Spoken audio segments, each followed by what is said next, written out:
ഇന്നത്തെ topic frozen shoulder. അതായത് pain മാത്രമല്ല, പക്ഷേ സ്റ്റിഫ്നെസ് ഉണ്ടാവും. ഷോൾഡർ ജോയിൻറ്റിന് വഴക്കങ്ങളുണ്ടാവില്ല. നമുക്കെല്ലാം അറിയുന്നത് പോലെ നമ്മുടെ ഷോൾഡർ ജോയിൻറ്റ് ഒരു മൊബൈൽ ജോയിൻറ്റാണ്.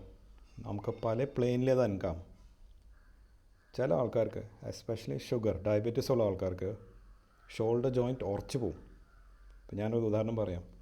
ഞാനിടുന്ന ഷർട്ട് ടൈറ്റാണെന്ന് വിചാരിച്ചോ, കൈ പൊന്തിക്കാൻ പറ്റില്ലല്ലോ. സെയിം വേ നമ്മളെ കൈപ്പലയിലത്തെ എല്ലും ഈ ആമിൻ്റെ എല്ലും തമ്മിൽ ആ മസിൽസ് ടൈറ്റാവും. മസിലല്ല ടൈറ്റാവണേ, ക്യാപ്സൂൾ, അതായത് ആ ലിഗമെൻറ്റ്സ് ടൈറ്റാവും. ടൈറ്റാവുമ്പോൾ എന്താ പറ്റുക? ഷോൾഡർ ജോയിൻറ്റ് സ്റ്റിഫാവും. അതാണ് ഇവിടുത്തെ കീ പോയിൻറ്റ്. വേദന മാത്രമല്ല, ജോയിൻറ്റും സ്റ്റിഫാവും. കൈ അനക്കാൻ പറ്റില്ല. നമ്മൾ സാധാരണ കൈ ചെവിയുടെ ബാക്കിലേക്ക് പോവും. ഇതിൻ്റെ പ്രത്യേകത എന്ന് വെച്ചാൽ ഇത് സ്റ്റിഫായ കാരണം ഇത് ലോക്കാവും ഇവിടെ. പിന്നെ രണ്ടാമത്തെ പോയിൻറ്റ്, കൈ ബാക്കിലേക്ക് കൊണ്ടുപോകാൻ പറ്റില്ല.